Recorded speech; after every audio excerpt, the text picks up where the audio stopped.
The 2023 Pokemon TCG Toronto Regionals just wrapped up, and I was there. Not only was I in the venue, I competed in not only my first ever regional championships, but my first IRL event, period. And I'm really proud of myself for finally finding the guts to put myself out there and compete in a TCG tournament. And I really enjoyed the experience. And today I wanted to recap the entire thing from beginning to end. And I hope in particular, if you've never gone to a regionals or you're new to the experience as well, that maybe you can relate or get a better idea of what you're in store for if you're considering on going. I'm Jeff from inthirdperson.com. Make sure to like the video, subscribe to the channel, and let's talk about my experience at Toronto Regionals. Now, quick heads up on what this video is going to be. I'm going to splice in some pictures and stuff here and there. Unfortunately, I didn't have any video. I think part of it was me not wanting to go into the event with the content creator brain, trying to make content while I'm still trying to compete in the tournament. And also on top of that, I have no memory on my phone. It's all full of pictures of my baby. So, and I haven't been able to clear it out. So I didn't have much room to take videos and stuff. I got a handful of pictures. My wife took a bunch of pictures. I'll splice them in here, but I'll try and outline everything that happened from beginning to end and let you know how my story went. So first off, before we get to that, I wanted to say thank you to everyone who supported me on this journey. Shout outs to my wife, Steph, who has supported me in this process. The very first person I played the Pokemon TCG with, she also came out with me to the event and stayed the whole day. I will admit the spectator experience is not great, particularly if you're there in support of someone playing the TCG. It's a lot of sitting around away from where the action is, just being on your own. So shout outs to her for supporting me through this all the way through. Shout outs to my friend Meg, who came by the house and we played some cards together. That was awesome to help me get familiar with playing cards, because my experience is almost entirely in digital clients like PTCGO and PTCG Live. Shout outs to everyone that supported me in the YouTube comments and the Twitch chat with the well wishes. I appreciate you. And shout outs to everybody that recognized me at the venue. That was pretty wild. That I've been making content for over a decade, most of it not Pokemon TCG stuff. I only really made the transition to focus on Pokemon TCG stuff last year, but it was pretty wild going into this event and people actually recognizing me and hearing your stories and how my content is like a part of the reason why you're playing the game and why you are in the same venue as me playing in this tournament. And that was really heartwarming to me. I think that when I make this content for Pokemon TCG stuff, I know I'm not the best player in the world. That's not necessarily the point of this channel. I'm just someone who is very passionate about the game. I love playing the game and sharing the knowledge that I do have, and in particular, sharing the knowledge that I have to people who are either new to the scene or looking to get into the scene. And the ultimate goal of my content is to get you to play the game, because I think the game is fantastic. And it seems like there are a number of people who are kind of taking that to heart and really enjoying the content. So thank you all for the support. Truly appreciated. Now for the regionals, Toronto Regionals, I actually wanted to go last year. I started playing in 2021 and I wanted to play last year, but the timing was really weird. It happened to be right around the time of my wife and I's baby shower, so I could not make it to the event, but that's okay. I wanted to, after that, I was like, I'm gonna play next year. And I signed up.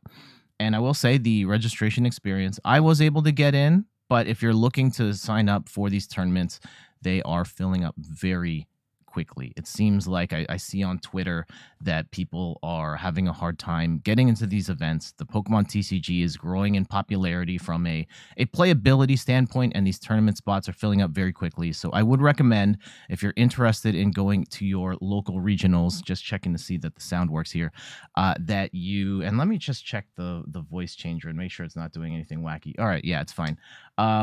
Make sure to sign up as soon as possible. I would look at the Pokemon TCG. If you Google like regionals, you can find the dates and where the events are, and then also say like the organizer. Like for this one was, I believe it was Overload Events was the name. And then you'll want to find them on Twitter, and they're updating on Twitter like, hey, we're going to open registration at this time. And so a couple of days beforehand, I saw the notice on Twitter that it was opening at this certain time. And I was there refreshing as soon as it opened, and I was able to get a spot. I heard that, yeah, I told my friend about it the following day, and then I went to see if spots were open, and it was already gone. I think they do waves sometimes where they'll have additional spots, so they'll opens up some spots later. And so if you miss out on the first cut, try again and keep an eye on their Twitter to see if they open more spots. But regardless, if you're interested in going to a regionals, make sure to sign up quickly. Now let me go look at my notes. Again, I'm not going to be editing this. I'm just gonna ramble here. So if this is not the type of video you want to watch and you want to watch more edited stuff, that's okay. I will come back later this week. I am actually in the process of working on some stuff for the Pokemon TCG My First Battle. That'll probably be the next video when I am sort of back to my regularly scheduled program. At the latest next week, we're going to be doing deck profiles and stuff. So yeah, tune in for that. Tune in for this stuff. I'm really excited to share some content relating to this product because I think it's actually really cool. Anyway, so that was registration, and Again, I said this is my first IRL event, period. Up until this point, I played the physical cards a couple of times with my wife, and then I had lots of time to go and play at local events. Would it have helped? Probably. I will admit that I am kind of a bit intimidated by the local scene. Like it's a weekly event, and it seems like there's just like a lot of regular people there. I'm sure there are new people that are there all the time. It just felt awkward to me to like show up to this place and like, oh, who's the new guy and all that type of stuff. Also on top of that, being relatively, well, pretty much inexperienced with the cards and I've played any sort of TCG event, kind of freaked me out of the whole experience. Would I do it? Would I do the local thing now? I don't think I would, but that's for different reasons. At this point in my life, it is very hard to keep on top of just IRL stuff. In particular, being the dad of a baby is a full-time job in and of itself. So getting out of the house to play at even one locals and pretty much be gone for an entire night of the week is not realistic for me. But I'm a little more open to it this time. And would I do the regional experience again? Absolutely. I think at least once a year to come out, grab a deck of cards, and compete in that way is definitely different from playing digitally against someone you have no idea who's on the other end of it. Was definitely a big difference. And I really do actually enjoy playing with the cards, and I do want to find more ways of playing. Whether I do go to locals or I invite friends over who play the Pokemon TCG, I think playing more with real cards would be fantastic. All right, so where on the list of my notes here? So I think, yeah, we talked about admission. And yeah, let's talk about decks and the preparing for this whole thing. And yeah, we talked about the IRL experience. I think any sort of IRL experience you can get is definitely helpful, especially if your background is primarily playing PTCG Live or PTCGO. Make sure to get a deck of cards and practice playing with them. Shuffling the cards is a big one. Making sure that you understand the process of setting up your board, mulligans, the order in which, laying out the prizes, when do you draw the mulligans, tracking your abilities, all of that type of stuff that you take for granted because you play PTCG Live. Sorry, shuffling cards here. You play PTCG Live and it handles all of that stuff for you. You should know how to do that stuff yourself. and I think I did okay in managing that stuff. The big thing was I did make some sequencing errors, which was annoying, and some of that is gameplay stuff. Some of that is just me not being as comfortable maybe as I should have been with the handling of cards. But that comes down to practice. So would strongly recommend getting in as many reps. What I did is I have 3 full meta decks, well, pretty much full meta decks, and I would just play them for the against each other for the last few weeks, just to get a feel for not only my primary deck choice, my secondary deck choices, and just getting experience with handling the cards. And so, yeah, let's talk about the deck that I ended up choosing and 2 of the backups that I also had in mind. And so I actually I had the top card, and then I started shuffling there. So I ended up going with Miraidon for the event, and this actually proved to be a good pick. Shout outs to JW Creewall, who won the whole event with Miraidon. I think that it is an awesome deck. I really liked how my deck played. I will put a picture if you want to see the full 60, like right here. And I thought that the deck played really well. It's based on like Jesse Parker's list that he'd used in previous events, and I made a minor tweak to it. I put in a Lost Vacuum just to bump stadiums. Like turn 1 Path to the Peak is such a nightmare for this deck. Certain tools like Bravery Charm on your opponents are really weak, because these this deck kind of hits in the low 200s, and if your opponent is not caped up, they have the Bravery Charm on, it can be hard to hit through and get that one shot. So I had that. It did come in handy a couple of times, and I liked how the deck ran. And my record was maybe not the best, but I think it was more on me than the deck in and of itself. So why did I choose Miraidon? Besides the fact that it is like meta relevant deck, it's been doing well, and I've been keeping tabs on all of the events to make sure, see how it was doing. The last couple of weeks, Miraidon did kind of slip a little bit. I chalked that up to some of the world's best Miraidon players not being at some of the more recent events.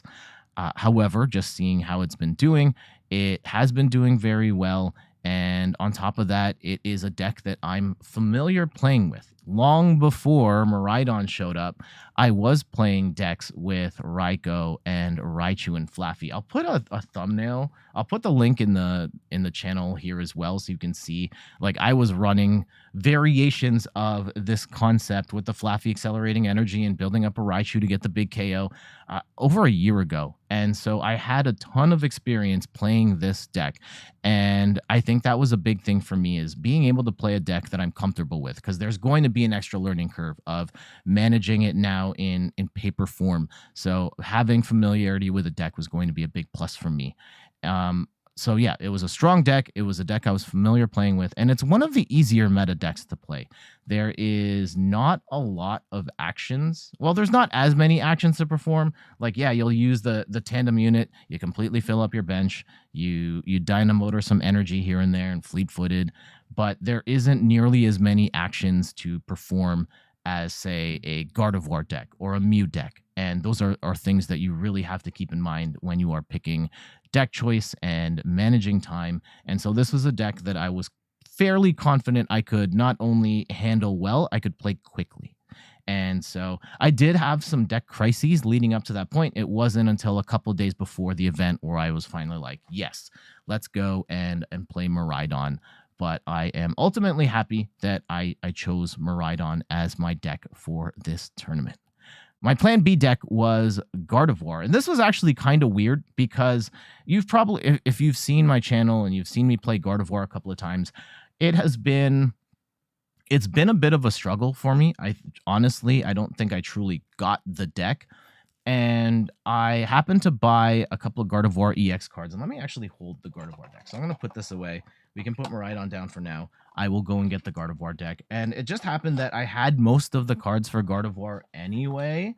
It was just Gardevoir EX. I went to a convention, and they had a bunch of Gardevoir EXs for like $5 a piece, $5 Canadian. So I don't know what the currency exchange is like in your part of the world, but pretty reasonable price for one of the best cards in the game. And I was like, yeah, I'll just grab 2 of these. Maybe we'll play Gardevoir someday. I don't know. And yeah, when I started putting the deck together, like even before signing up for regionals, and I can't find the Gardevoirs in my deck. Yeah, there it is. There's my Gardevoir. Yeah, I just like to buy the cards because I have them and I like building the decks. And then when I started playing this against the Miraidon deck, that was the first matchup. I started winning a whole bunch with Gardevoir, and I'm like, wait, maybe I should play Gardevoir. I really like this deck. I think it has the tools to beat anything in the game right now, even Charizard, which is a dark type and can hit Gardevoir EX for weakness. And yes, Charizard's like one of the most popular decks in the game right now. I think the fact that you are attacking with single prizers is a big plus and kind of helps it win in almost every matchup.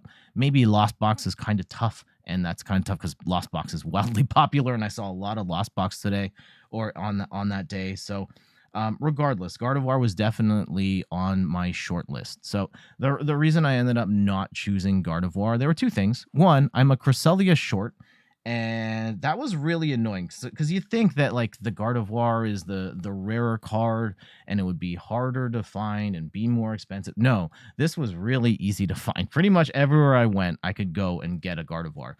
Getting the Cresselia with the Moonglow reverse, I have not seen at stores or in like online retailers that ship in Canada.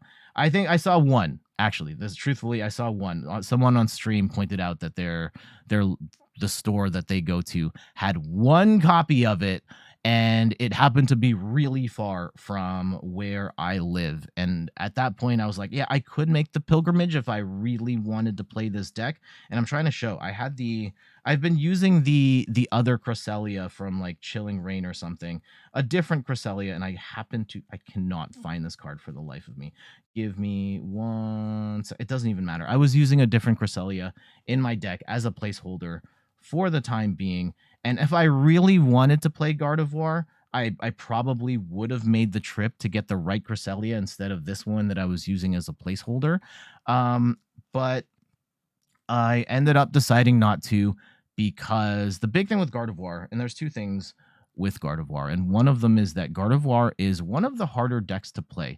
There are a lot of moving pieces with the Curlias and refining cards and trying to set up a wide board state with multiple Curlias, and how much energy you're getting into the discard pile and how much damage you can potentially do per turn.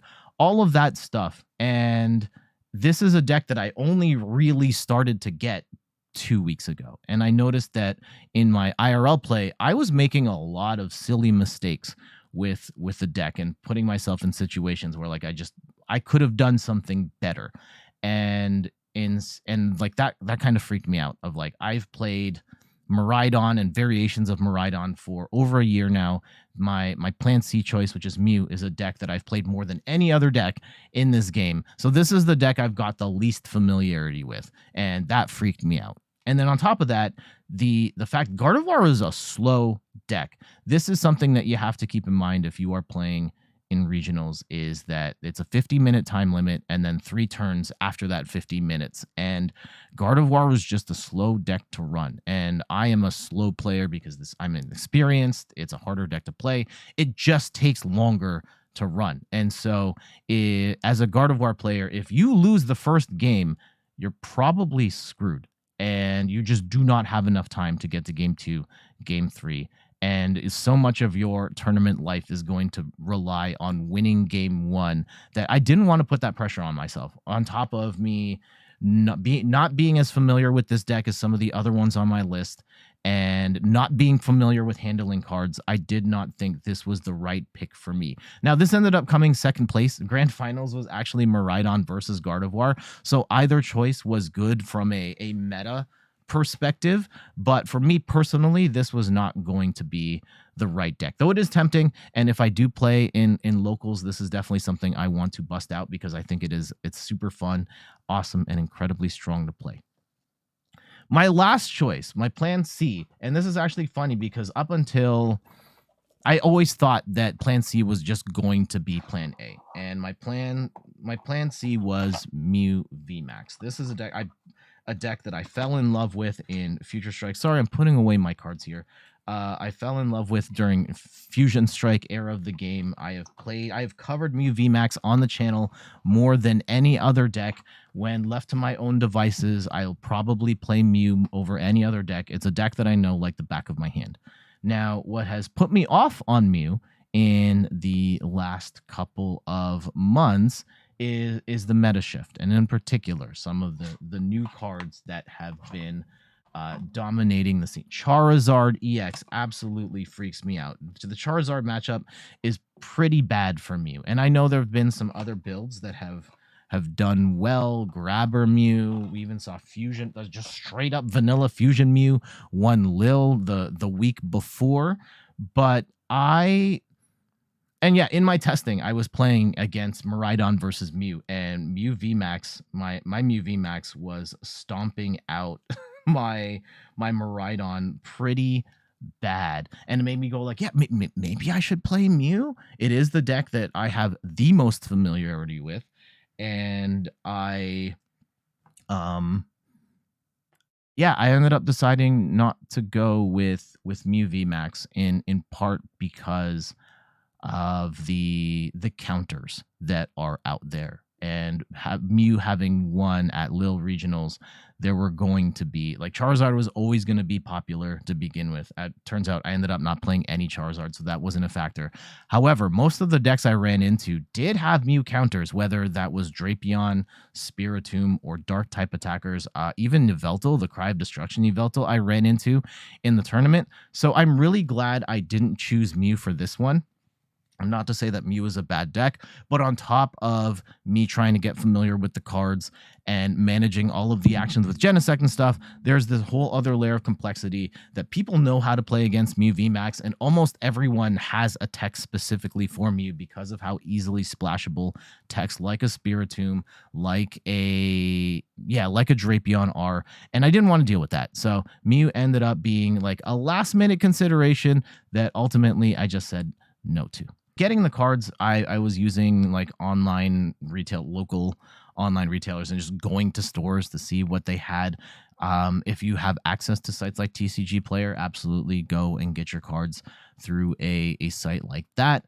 I think that for the most part, I just happened to buy a lot of booster packs, and I had a bunch of the cards and just was trying to get pieces here and there. Certainly the hardest piece for me to get, well, besides the Cresselia, which I didn't get at all, was, let me see if I can find it in this Mew deck, because I'm pretty sure I put at least one of them in there, and the card that I'm speaking to at the moment is Forest Seal Stone. At the time of this recording, this is a incredibly rare card.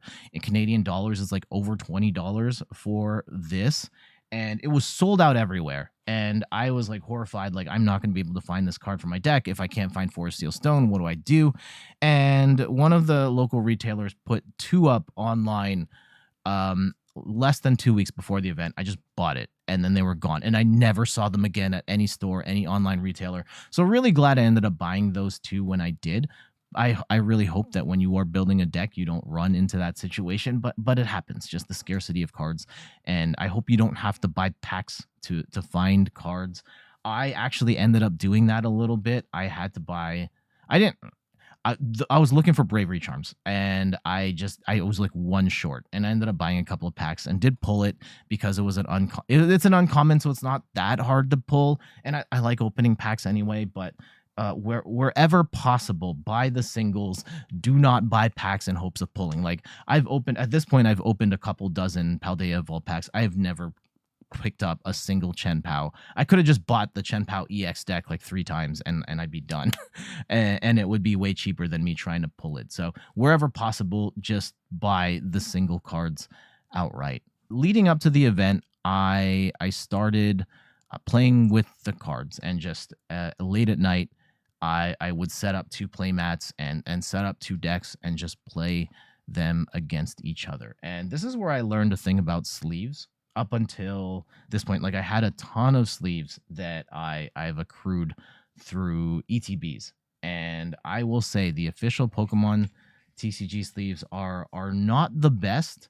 These are, I don't like that they have the matte finish on the front, so it makes your cards look blurry. But the biggest one is that the durability is incredibly questionable, especially on these Evolving Skies ones. I don't know if you can see, all in the same corner. They are bent and dinged, and they actually peeled. So this one, like, the corner is exposed. This was in my Gardevoir deck, and on the second day, they were already peeling off and the corners were exposed. You can see this one, like here, like I'm not applying much pressure at all here, and it's like peeled wide open here. And so I was disappointed in the ETB sleeves. I still have a couple that are in ETB sleeves that have held up a bit better, but they are not great for shuffling, and they're definitely not great at protecting your cards. So I would recommend not using these if possible. I had a pack. I think it came with this deck box where it also came with sleeves, or I might have bought these separate to match. But these ones are actually even worse than the ones that come with ETBs. As you can see, these have a glossy finish, and these are pretty much unplayable. They are so slippery, and I would try and shuffle, and the cards would just fly everywhere.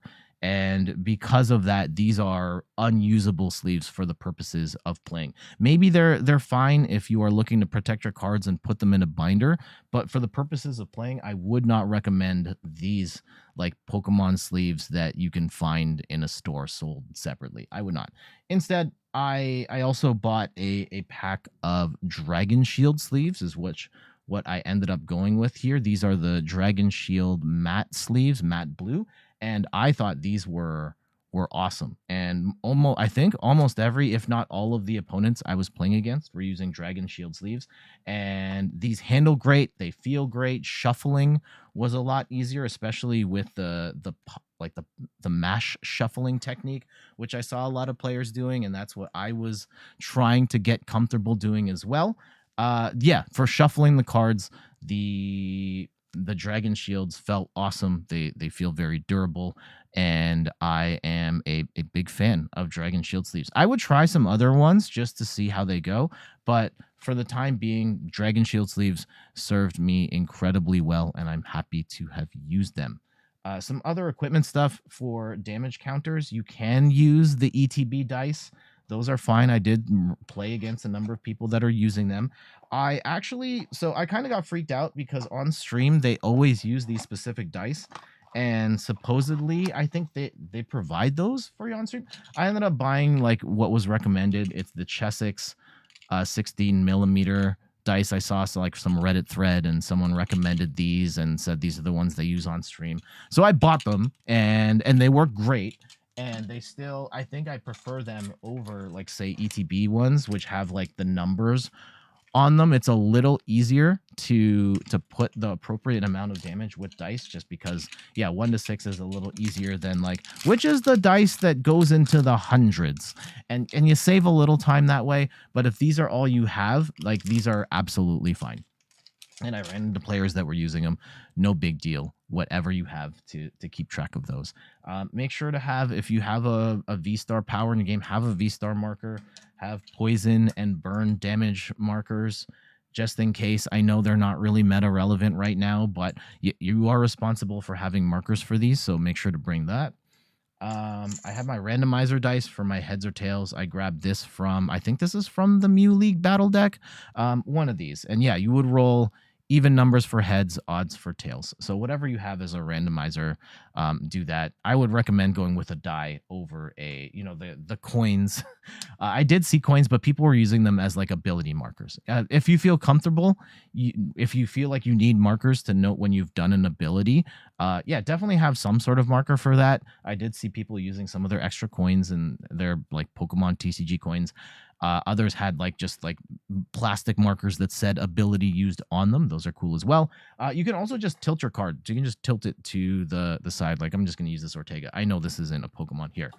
I'll use this Pokemon. I know this one doesn't have an ability, and I dropped a card. Just tilt it to the side. So yeah, this definitely get some better sleeves for playmats. I saw at least one person not play without a playmat, but almost everybody had a playmat. I can't recommend. I just have one that came with the Oh, this isn't even the one I used at the tournament. This is the Champions Path one with Marnie on it. I used the Crown Zenith one with Marnie on it. I just happened to bring the wrong one down. But yeah, playmat whatever you want to use. That's fine. Um, what else can we talk about? Oh yeah, let's finally talk about the day of the event.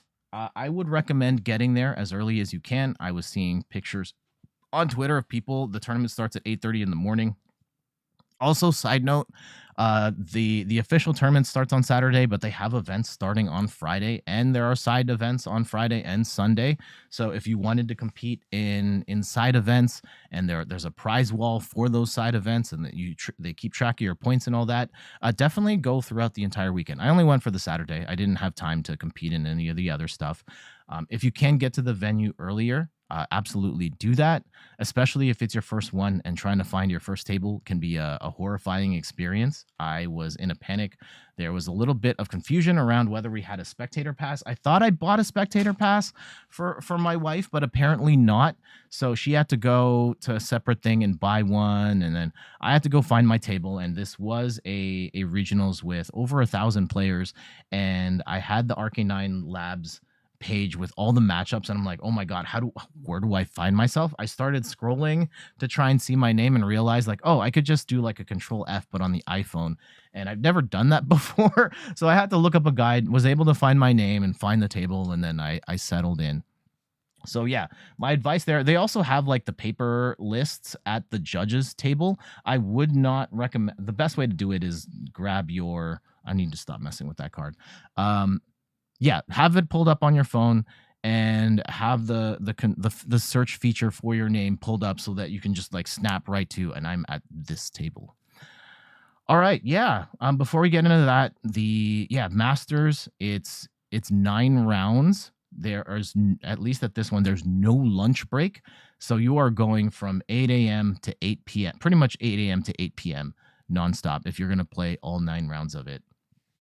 It's Swiss format, so after each round, you're matched up against someone who has the same record as you, and it's kind of funny seeing how that plays out, because when they talk, I've watched videos from like Omnipoke and stuff, and they use the phrase top tables, and that's a very literal thing. I thought it was just like, oh yeah, this is where good, no, like if you're playing in the single digit tables, you are in the top tables. Like there was 800 tables set up or something like that, and like if you're playing table 1, 2, you're like the best of the best and have the best records, but the farther you go back into the room is indicative of what your record is.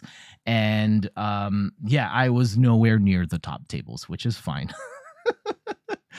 But it is kind of funny to see, like, oh yeah, the top players are over here, and then the performance gets progressively worse as you go back towards the room. And that was kind of funny. Be prepared because of how long it's going to take.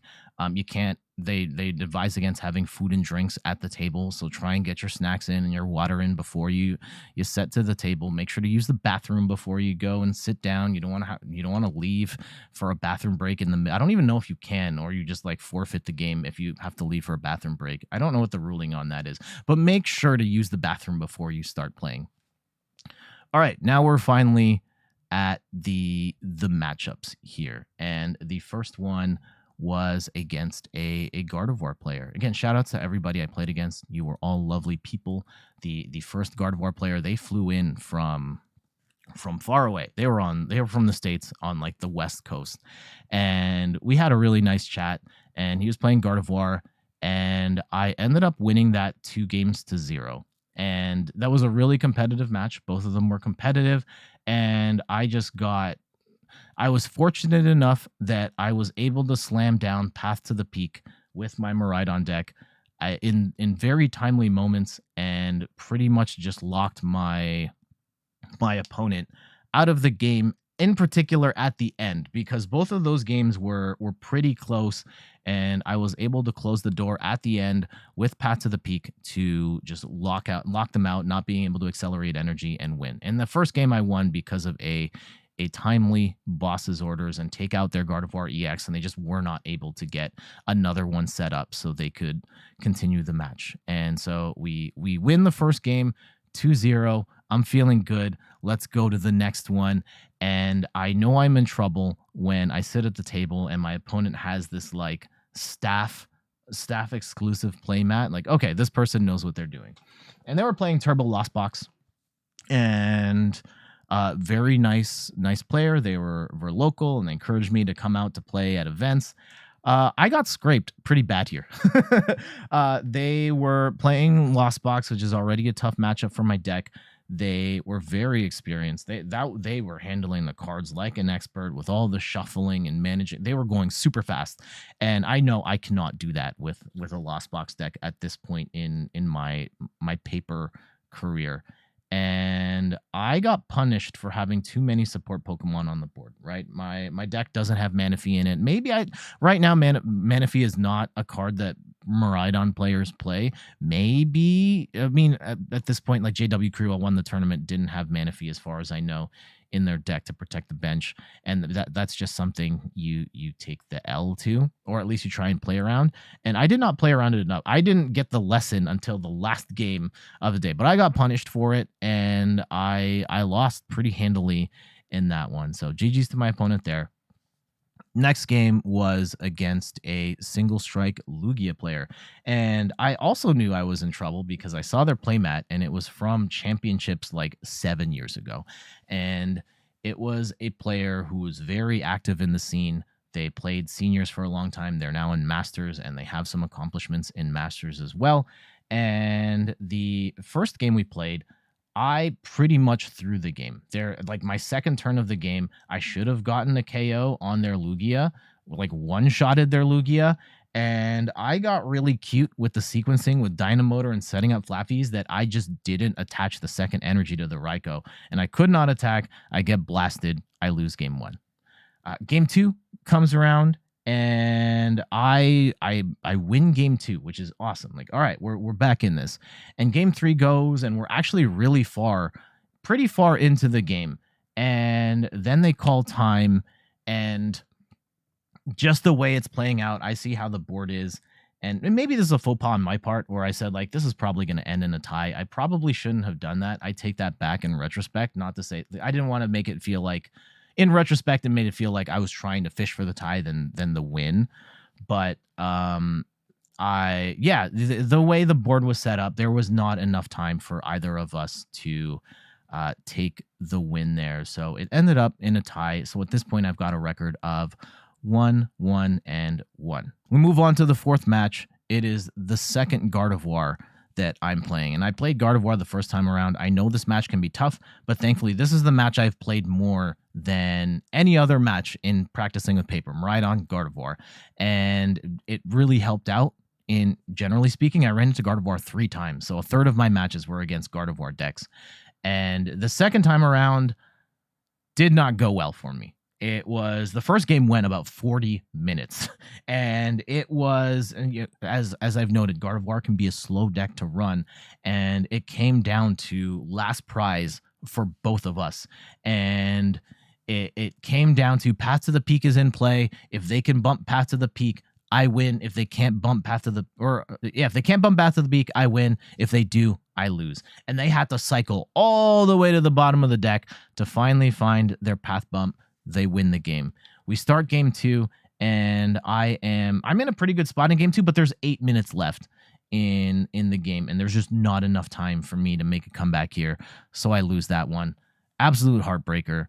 GG's to my opponent. Now I should have wrote like what my record is. I can actually write that in my notes. So game 1, I am now, let me write this in real time. If you're still watching this, let me know that you made it this far. Thank you. So this is going to be 1-1-0-0. After Turbo Lost Box, I was 1-1-0. After Lugia, I was 1-1-1. After the second Gardevoir, I was 1-2-1. And now we are at the next match. This is my 5th match of the day. It's Lugia Flying P. It's Lugia.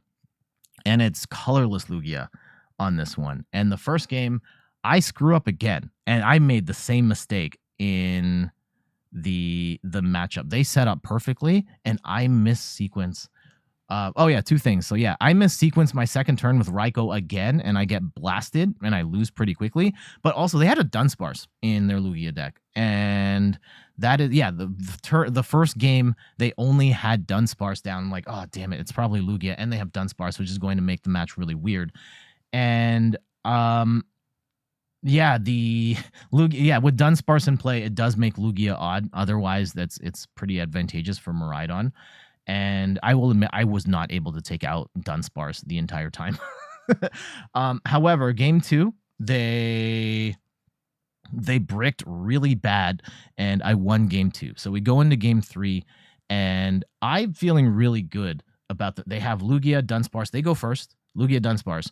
I hit the Wombo combo, and I get the 3 energy on Miraidon, and I have Squawkabilly on the board, and I'm thinking to myself, the only cards I have left are it was just Path to the Peak. So I could just take this knockout now, or like play Path to the Peak, take the knockout, and just pray the path sticks and I win, and it's just Dunsparce and nothing. Or I use Squawkabilly, I pray that I get Path to the Peak, or worst case, I have some more cards to set up.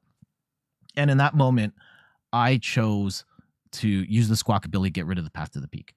And I get more cards, I don't get Path to the Peak, and it's just Dunsparce left. And my opponent chooses to continue playing. And they ended up getting set up, moving on. And now all of a sudden, they actually got it to a point where they had 1 prize left and I had 2. And I'm like, oh God, did I screw this up by playing the, overextending and getting greedy and not putting down path? That being said, like my second turn, Miraidon can attack. I didn't have a second attacker on the board ready. And then I ended up falling behind, and it came down to the last turn, like my last turn, or second last turn, their last turn. And I can't remember everything, but the way the board was set up is that my opponent had a Lugia with 4 energy ready to go.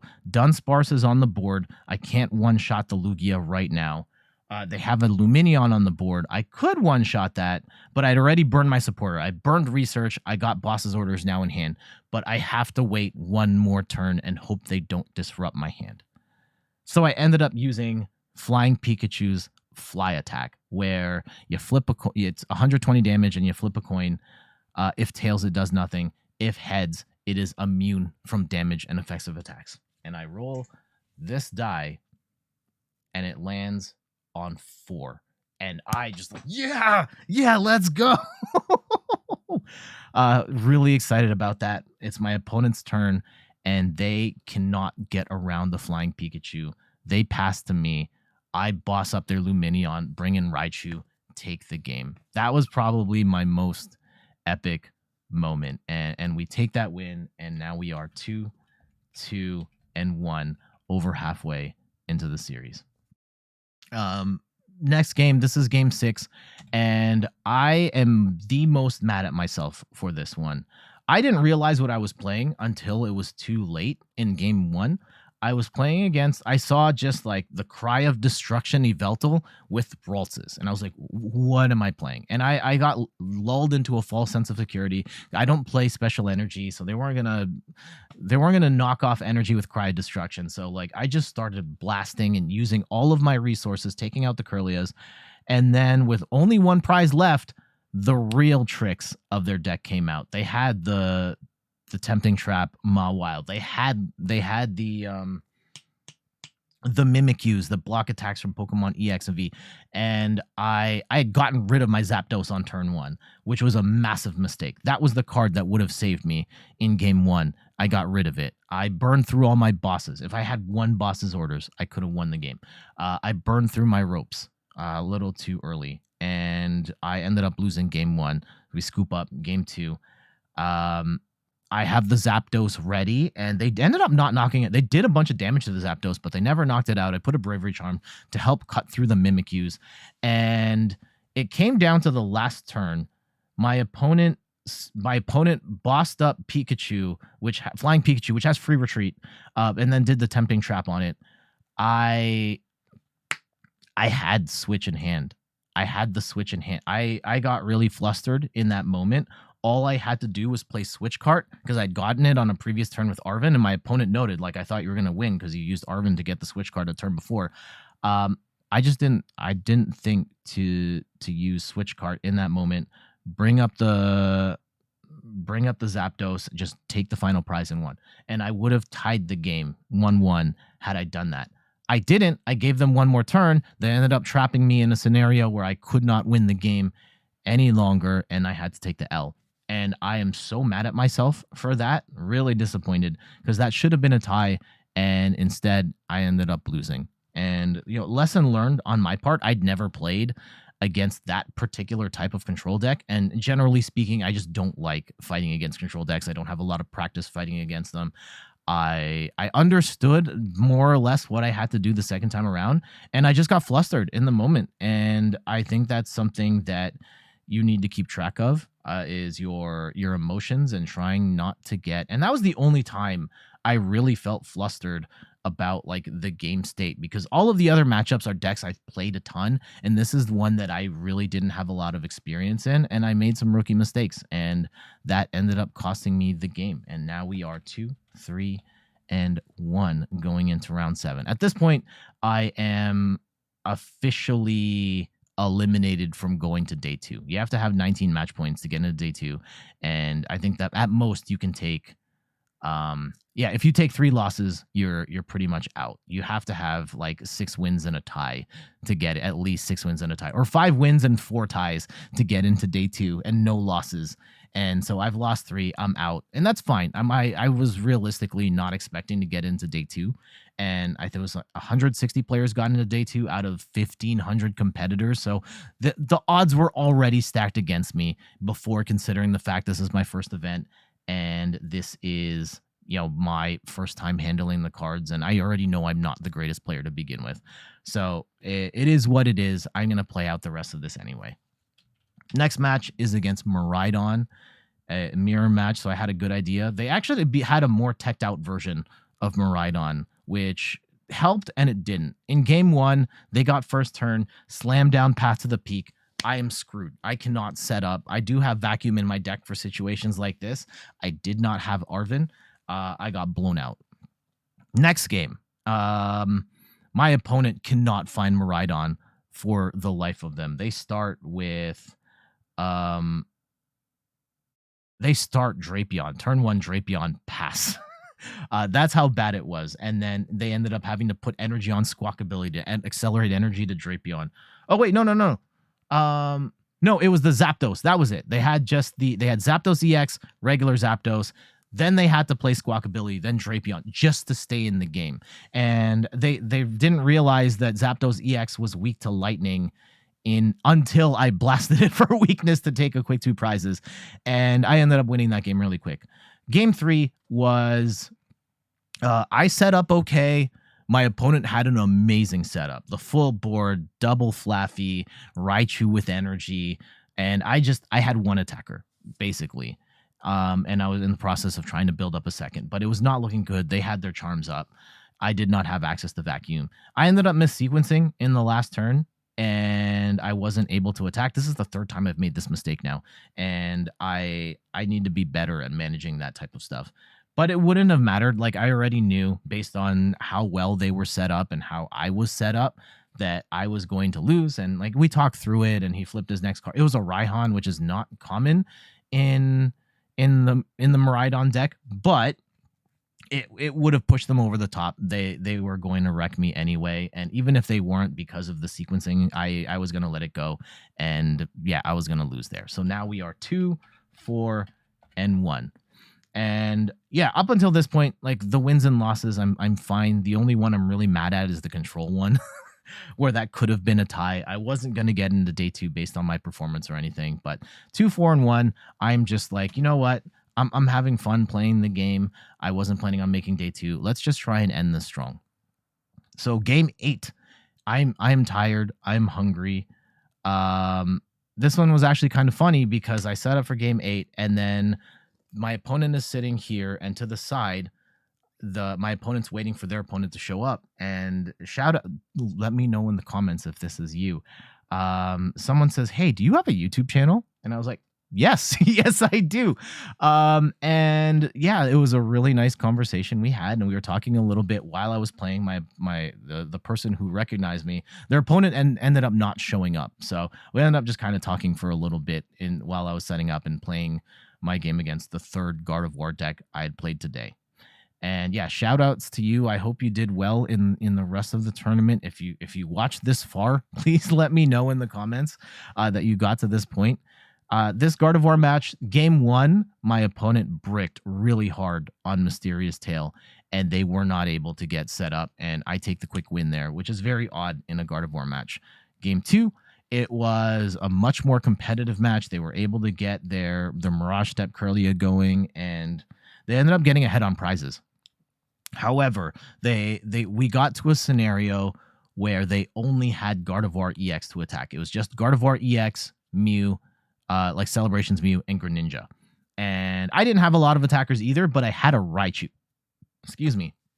I had a Raichu, and I ended up burning almost all of my energy. I had double Flaffy, though, so I ended up using almost all my energy to take the knock on Gardevoir, and Path to the Peak was down too, and pretty much put myself in a scenario where if they didn't disrupt my hand, I could have gone back in with Raichu, done 240 damage to whatever they had, and take game. And they were not able to get out of that path lock, and I take that game. So we win 2-2.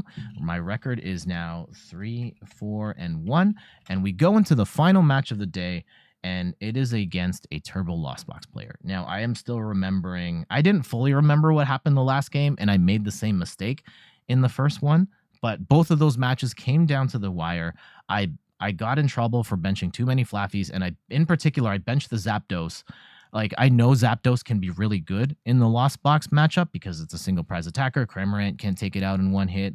Sableye has to burn everything to get one prize if they want to try and take out the Zapdos. Zapdos can knock out Comfey, Cramorant, Greninja. I put it on the board way too late, and he just sniped it out with Sableye, like, no problem. And I ended up losing because of that. It came down to one prize apiece, and they were able to get the final attack off and win.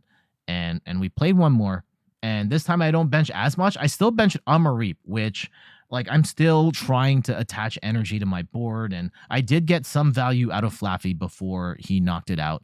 And in both games, he took out Flying Pikachu and a Mareep for 3 prizes, and that really stung. Realizing, like, from that point on, I just wanted to keep a big board state with Raikou, Miraidon, and just load a bunch of energy there.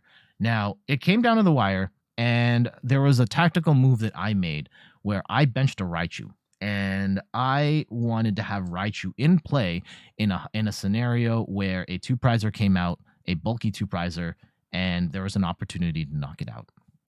And the way that a game ended, and that was actually a brilliant move on my part, because it came down to like 1 prize apiece, and on my opponent's last turn, I had pretty much game in hand. I could knock out all of their single prize attackers, and the only thing they could do was attack with Dragonite.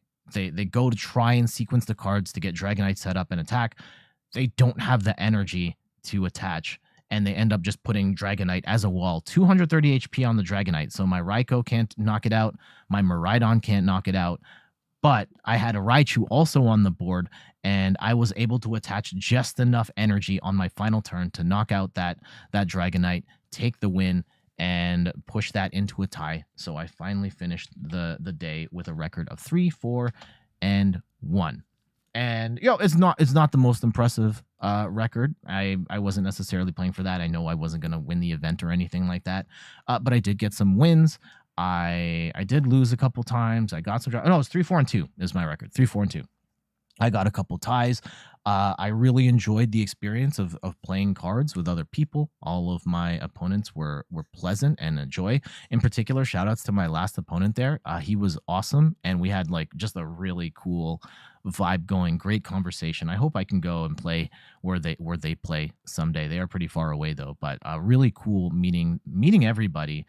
Yeah, special shout outs to that guy, because those games were fantastic, and we had a great conversation going. I was totally fine taking the tie with them on that one. So yeah, I ended up the day with 3-4-2, and For my first experience, that is totally fine. I got to learn a lot. I played some good games. I had some really epic moments. I had one. The only match that I'm really disappointed in was the control matchup, and my record could have been 3-3-3. I still would have been nowhere near close to getting into day 2 or winning the tournament or anything like that. And in the grand scheme of things, like it's one game. Otherwise, I was pretty proud of how I played the rest of the day. I really like the Miraidon deck. I've noticed that in JW Crewell's deck, the big change, he had Mew in his deck and I didn't. And I didn't have a Mew until just now. Like after the show, I did buy an English Mew EX to go with my Japanese Mew EX, which is kind of sweet. I don't know if Mew is worth it in the Miraidon deck. I will try it out at some point. But the super rod is a nice inclusion because there were times where I got punished, lost whatever Pokemon and could not get them back in, and I just had to find other ways around. And yeah, I will definitely experiment with super rod going forward. Also, shout outs to my wife who got me some commemorative cards for the event. My favorite Pokemon Snorlax, so she got me a Snorlax VMAX, as well as the 151 promo Snorlax from the ETB. This is a card that I've really wanted, and it looks absolutely fantastic. So that was my day. It was exhausting. It was tiring, but I had a lot of fun. I learned a lot. I am really proud of myself for getting the courage to make the transition and play in an IRL event. I thought I had a great time. I played some really competitive games. I played some. I think I played with everything that I have at this point in time, and I think that I'm proud of myself for being able to see what happened on the board and catch the mistakes that I did make, and so that next time that I play, I can hopefully adapt and be better next time. And I think there'll be a next time. I don't know if I'm going to do the local store thing, but I definitely will show up to regionals when the time comes. And I look forward to doing that. Oh my God, I'm looking at the time. It's almost an hour. If anyone actually did stick around to watch the very end, please let me know. I hope this was entertaining. I hope this was insightful for you. I will say, like, if you play PTCGO, PTCG Live, and you've kicked around the idea of like, should I play with real cards? IMO, yeah, it's fun. At its core, it's a game that you already play, you enjoy. There's a different feel to it when you're managing the cards, but being able to play other people that are passionate about the game who are also good at the game, and you're managing all that stuff. I think it was a blast, and I cannot wait to do that again. Maybe not on a weekly thing, but at major events, yeah, definitely I'll be there. If you have any other questions about the regional experience or Toronto regionals, let me know in the comments. I would be happy to answer. But I hope I got everything here. If not, like, let me know. Again, shout outs to everybody in the comments on the posts and the videos for supporting me. Shout outs to everybody that spotted me in the event. That's still crazy to me that I am that some of you recognized me and that I was a positive factor and possibly part of the reason why you competed at the tournament. And I hope you all had an amazing time and you did great. I hope you won the whole thing. But for real though, thank you all for the support. I will be back later this week. I think the next video is going to be about my first battle, and next week for sure. Like, I'm also preparing for the Extra Life 24-hour marathon, which is happening this Saturday. I hope to see you there. Starting next week with Paradox Rift, we're going to be back to a more regularly scheduled program. But for now, I got to get out of here. Thank you so much for watching. Till next year, bye-bye. Yeah, I mean, next year, like Toronto Regionals, not videos. I'll still be making these. So yeah, we're out.